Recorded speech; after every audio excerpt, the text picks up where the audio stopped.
Hey you guys, it's Peter, and I'm back. Of course I'm back. I'm not going anywhere. Beast! I'm YouTube famous now. Available in 2020, the album Dad AF. Only from KTEL. Rock on! Gold Dust Woman! How are you guys doing today? It is a beautiful Sunday afternoon in Indianapolis, so I thought, why not a video? Today we're going to talk about two beauty influencers of the world, Manny Mua and Manny Mua. You guys, when I first started watching Manny, I truly thought that his last name, I didn't know what a Mua was to save my life, okay?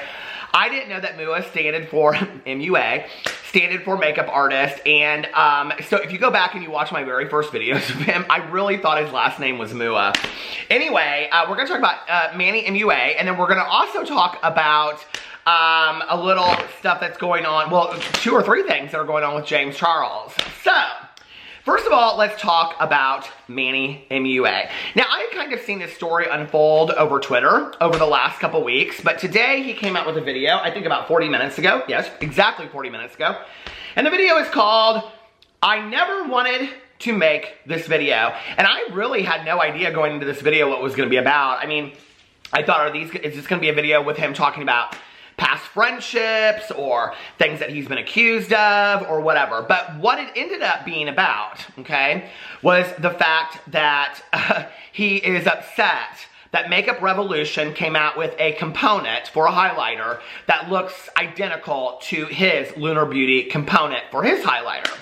So I watched this video and I actually was really impressed with the way that he handled himself in this. And he showed both of the components and he showed like his drawings and his blueprints for all this stuff. You guys should go watch the video. It's a short video. But he said that, you know, like he's a small indie brand and if he doesn't stand up for himself, then nobody's going to stand up for him. And you know, I was sitting there and I was watching this with an objective eye, like I typically do, and I had seen this story unfold. So, if you don't know, which you don't know is a lot, Makeup Revolution is a makeup brand, and they do a lot of dupes, which means that they copy things, okay? Like, do y'all remember back in the day Primo? And Primo was like, if you like this, then you'll love Primo. You know what I mean? It's like, if you love Obsession, you'll love. So, it was like those kinds of perfumes and stuff back in the day, right? But you knew when you went in, okay, to the Osco drugs or whatever, that you guys, when I was in Arizona, there was an Osco drugs. I thought those all closed down. But anyway, you know, Hooks Drugs, Ben Franklin back in the day or whatever. To get your Primo, you knew you weren't buying a bottle of, I don't even remember what the original stuff was called. Somebody will put it in the comment section below. But anyway, you knew that you weren't buying, Giorgio, that's what it was called, Giorgio. Do you remember that stuff? Oh, God, my stepmother wore that stuff. It stunk so bad. Do you remember that? Anyway, everybody, all the women wore their Giorgio back in the day. Or like the Elizabeth Taylor diamonds and all that kind of stuff. So it was like, if you like diamonds, you'll love pearls or whatever. But, okay, so everybody would go into Hooks Drugs and they would get their Primo and they would get their pearl and all that kind of stuff. They get their pearl necklace. Family friendly up in the Ben Franklin. I'm just saying, but anyway. But we knew that they were like straight up dupes, okay? We knew that they were copies of the original. You weren't going in there and buying like something that would look like that. But I think we live in a world today where like, you know, like there's this whole question about fakes when it comes to like fashion and all that kind of stuff. And if people want something, they want something that's like a really good fake, right? So it's like, are we talking about dupes or are we talking about fakes? Because if you're doing a dupe, then it doesn't really matter what the component is. So what Makeup Revolution does is they come out and they do a dupe of like a palette or whatever. They do something similar to that. So it's more affordable, it's less, you know, expensive than the original, and they come out with it. But if you're coming out with something that if I'm holding it in a, like, you know, in a store or in a restaurant or whatever, and I'm putting a highlighter on, and I'm opening it, and somebody looks at it, and they can't tell the difference between that's Lunar Beauty or that's Makeup Revolution, then is that truly copying and, like, allegedly, and I'm just putting this word out there, are you stealing that artist's, like, artistic creativity idea? You know, it's a huge issue.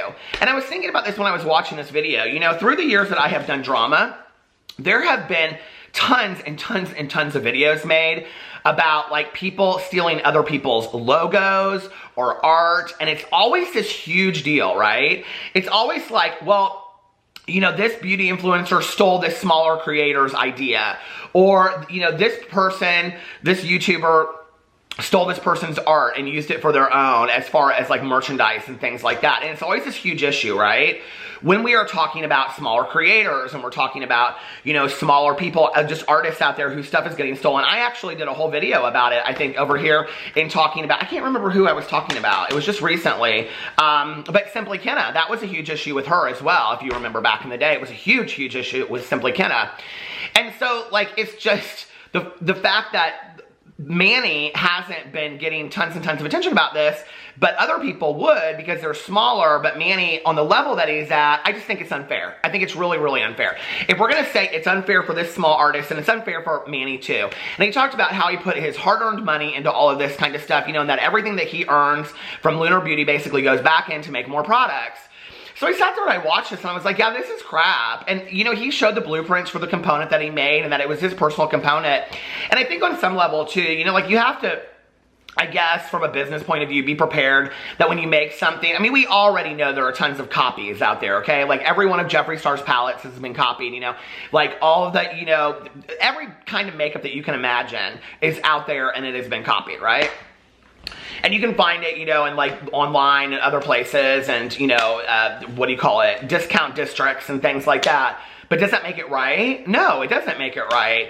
And, you know, it was interesting to me when I was watching this because you could really see the love for his company that he had in this, as I think that many of these makeup influencers do. But, you know, at the same time, I thought, here's another situation where, yet again, people want us to separate the company from the influencer, but Manny's getting on and he's using his YouTube channel as a way to shout his story out, which I think is totally appropriate in this situation.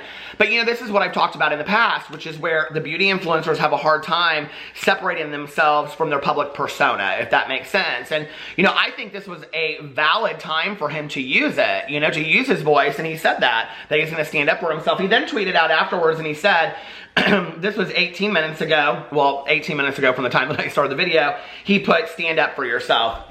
And people seem to be really, really supportive of this. You know, this whole idea of dupes is very interesting to me. I mean, if you go into it and you know that, right? It seems to me like he would have some kind of like regal, well that too, regal, Prince Manny, that he would have some kind of legal recourse with this, you know? I mean, when he showed them, they are literally identical. And he talked in there about somebody saying that they basically went to the same manufacturer that made his component, and that the Makeup Revolution had them just like make their components based on that, what do you call it? What's the word that he uses in there? Just the blueprint or the mold, whatever, right? And I'm like, okay, this is like pretty scandalous at this point. Like, this is kind of a big deal, right? And the thing is like, if you watch that, just imagine, like, if you put your heart and soul into what you were doing and you sat there and you literally watched somebody else do I mean, you'd be like, are you kidding me? Like, this cannot be happening, right? So I feel for Manny in this situation. I really do. And I do think that more of these influencers, not just YouTuber influencers, but all over influencers, are going to have to start standing up against these companies and saying, like, hey, it's fine if you're going to dupe us and do, like, similar makeup, but not the components. Like, that's the creative artistry of it all, right? Like, and even with the formulas that these people are using, like, it's not fair that they're getting, like, almost identical formulas if they are. I can't imagine that you're paying, like, you know, $50 for a Jeffree Star palette and that you're paying, what, $12 for a Makeup Revolution, I don't know how much it is, Makeup Revolution palette, and you're getting the exact same palette. That can't, I mean, the makeup has to be lower quality on that end, but maybe some people don't care, they just want similar colors and things like that. I don't know. Let me know what you think about dupes in the comment section below. All right. James Charles. This one is so interesting to me, okay? And so many people have voiced their opinions about this. And, you know, I've been watching it all go down on Twitter and all this kind of stuff. And it's interesting to me because, okay, so this is what happened.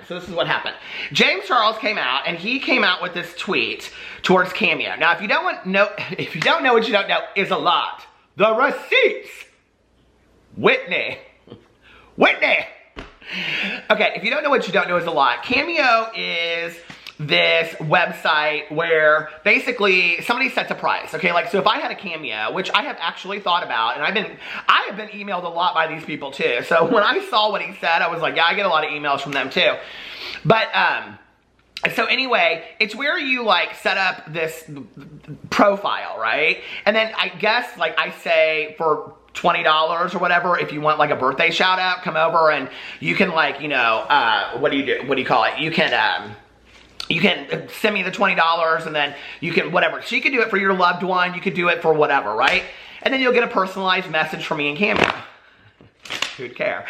But no, and this is the reason why I thought about it is because I try to do a lot of them. I get so many requests for this, you guys, like from people's like boyfriends and husbands, and they'll be like, oh my God, my girlfriend, my wife, my fiance loves you so much. Can you send a birthday, you know, whatever. And I'll do like a little recording and I'll send it to them. But like in all honesty, like I could be doing that all day long, right? And so to kind of make it more special for the other people, I thought, well, this is a way, and if you kept it low enough, then it'd be fair. And I will tell you, if you go over to Cameo, there are some people who are price gouging over there, okay? I mean, literally, it's like $200, $300, $400, and they're not mainstream celebrities, but there are mainstream celebrities over there.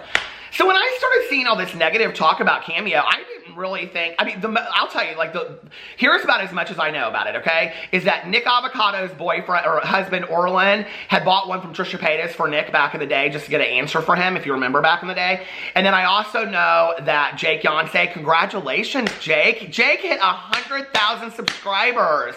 If you guys don't know who Jake is, Jake does all kinds of RuPaul's Drag Race reviews, follow-ups. He does all the drama with all the girls on RuPaul's Drag Race. Go check him out. It's Jake Yonsei. I'll link his channel below. He just hit 100,000 subscribers. It's amazing. Congratulations, Jake. I remember shouting him out way back in the day when I did a video on my channel, and it was all about underground drag races. And a lot of people don't know this about Jake, but Jake had a underground drag race called Cutthroat Drag, and it was fantastically done. And you know what? I did not know how old he was at the time. It was so impressive. Not that age, you know, has a whole lot to do with it, but at the time he would have been 17 or 18, and it was so impressive. So congratulations, Jake. It much deserved to you. Much deserved. So anyway, what was I going to say about all that? Oh, so Jake, he like buys cameos from these drag queens, and then they like read them for filth, or they respond, you know, and then he does these videos. It's real funny, right? So that's kind of my extent of what I've seen, and then I knew that other people like have done them and things like that. So anyway, I didn't think much about Cameo. I just was like, it is what it is. If people want to pay for it, okay, they'll pay for it. And if people don't, you know, it is what it is. So when I saw this tweet come up by James Charles, I was kind of a little surprised. So James tweeted out to Cameo, Hi Book Cameo. I've asked you privately to stop emailing me, and now I'm going to do it publicly. I interact with my fans for free every day because it's my job and I love them. Your website that charges for that is pathetic, and so is your email pitch to profit off of a deadly virus. So what they did is they went in there and they talked about, he shows the email in there. I'm not going to put it in here because every other drama channel has. He goes in there and he shows this email, and it talks about, you know, whatever, like people are staying at home and maybe they're gonna, so this would be a good way to connect with your people and all that kind of stuff, okay? And he's completely right. He's completely right in what he's saying about that part of it, okay? So then what was interesting to me is that the conversation continues. So, some other people said some things to him, and he said the whole website concept is disgusting, and I've avoided discussing it because I don't want to shade any of the influencers that do choose to use it, but this email sent me over the edge. Okay, now this is where I was kind of like, I don't really understand what is disgusting about this website, okay? So somebody sets up a profile, and you pay them whatever amount of money because you want a personal message to them, and then this personal, okay, which I guess we should be doing for everybody anyway, but most of us do. Most of us do that and do shout outs and all that kind of stuff. So this would be like something a little extra that you could get, right? It's really no different than your 9 million pieces of merch that you have, James Charles, okay? I mean, it really isn't. Everybody wants a piece of James Charles, so they go and they pay $40 for a James Charles sweatshirt, of which, in his same Twitter thread, he talks about having tie-dye merchandise coming out. Now, to me, okay, buying a sweatshirt for James Charles is not a whole lot different than getting a personalized message from James Charles. Unless James Charles is gonna start giving out his merchandise for free. I don't know, is he? I'm just saying, okay? Like, for me, it's not a whole lot different. You're basically just buying a piece of that person, okay? So anyway, what was interesting about this was, I don't think his fans necessarily agreed with him either, but some people did. And somebody said, yes, the emails are of poor taste, and they shouldn't be bothering you if you ask them to stop. But how is paying for a personalized video from an influencer disgusting when you yourself charge for meet and greets? What's the difference? I'm waiting. I mean, I agree. What is the difference in that, you know? And somebody said, but it's a guarantee that you get a personalized message, unless there is something more shady that I don't know. You do meet and greets for money. The difference? Just curious. And somebody said, I'm so confused. Why is book Cameo disgusting? Fans are guaranteed personal shout-outs from their favorite creators. Everything is shutting down, so fans can't go to their favorite sports games or any meet and greets because they're canceling, so this might be a good thing. And so it's interesting. I would kind of like to know, like, I mean, if there is like total shadiness with this company that I was thinking about being part of, I would like to know, because I haven't heard anything negative until James Charles came out and said this, right? But what was interesting to me about this is that, you know, like James Charles seems to be stirring up some drama right now, okay? And, you know, we all know that James Charles has this TV show coming out soon. I also allegedly heard he has makeup in the works, okay? Allegedly, I heard there might be a makeup release soon. So what's interesting to me is that he's starting to spin this drama around, okay?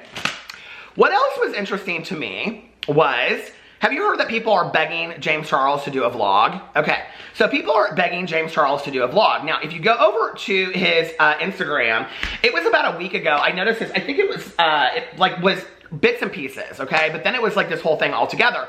He did this, basically he did this vlog on his, what do you call it? On his Instagram. And it was of like the playlist live and then him going home to New York and all this kind of stuff. And I was like, you don't want to do a vlog. Now, this is very interesting to me, okay? This is, you got to think about this for a second. Think it through. Always thinking, Peter Monn over here. Welcome to drama class. I was like, now he's been talking about he doesn't really want to do a vlog channel, okay? People are really asking him to do a vlog channel, which in all honesty, I would love to watch a vlog channel from James Charles. I would think it would be more interesting to me than what he's doing on his other channel. But he's been acting like he doesn't want to do a vlog channel, okay? So I'm sitting here watching all this go down, and I'm thinking to myself, why is he putting this vlog on Instagram when he could put it on YouTube, okay? Make it a 12-minute video and get a ton of views off of it and make a lot of money. It doesn't make any sense to me. Why Instagram? Why would he put it over on Instagram? And then I remembered, I was going through my receipts because I constantly am capturing things, okay? So for some of you out there that like to go back and like you like to delete your very first videos, just saying, I like to go into people's channels and I like to go back and see like what their very first videos were. And then I like screenshot them because that's sometimes interesting to me to like see what somebody's very first videos were. Anyway, and then to find out later that they're deleted. But, okay, I went into my photos, and what I thought was interesting, where is it? Hold on a second, let me get to my interesting thing here. Is that on 2/29/20, Brett Man Rock, who James Charles just did a video with, okay? Their first video together ever. And Brett Man is like, Brett is doing really, really well right now, okay? On all platforms. He's making money here, he's making money there, he's making money here, he's making money everywhere. He tweets out, guess what? You know that word. Instagram picked up Brett Man the Science. Okay, so if you don't know, what you don't know is a lot. Brett does this little series on his channel where it's like this science guy, okay? It's really, really funny. He hasn't done tons of them, but he's done enough of them, right? And they're really, really funny.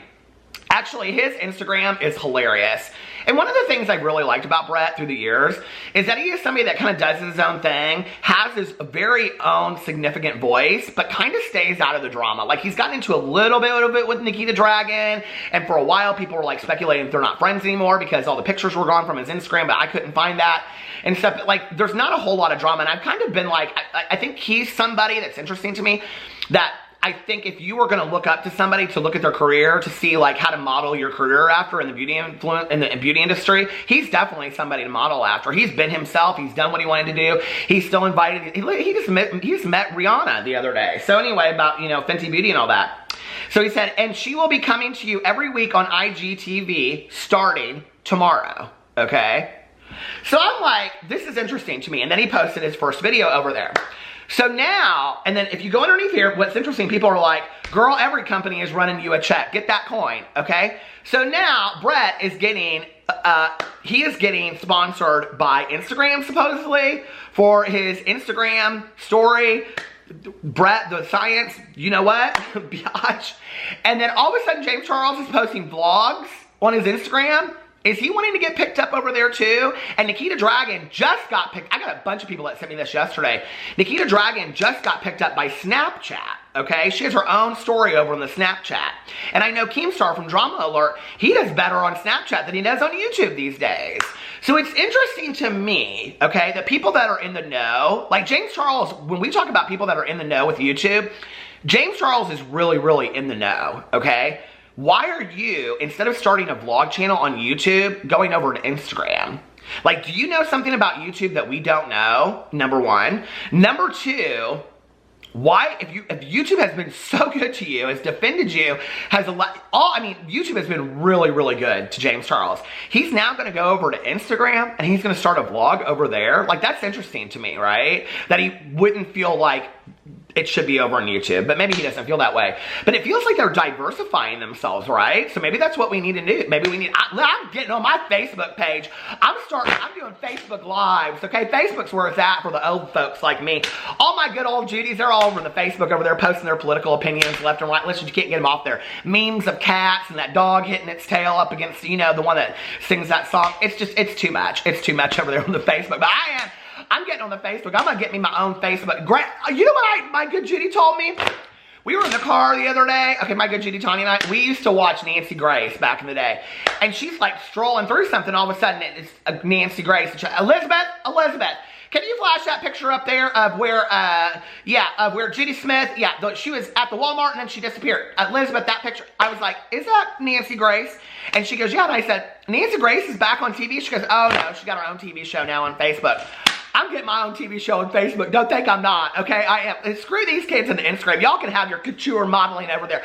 I don't need to be no couture model on the Instagram. I thought I did. I thought I needed to be Instagram famous. I might still be. I might still be fashion model of the world over there. Don't think I won't be when I lose a little bit more weight. But I'm going to get a Facebook TV show. I am. Oh my God. It's going to be called Fun and Jokes with Peter Monn. And let's do our hair.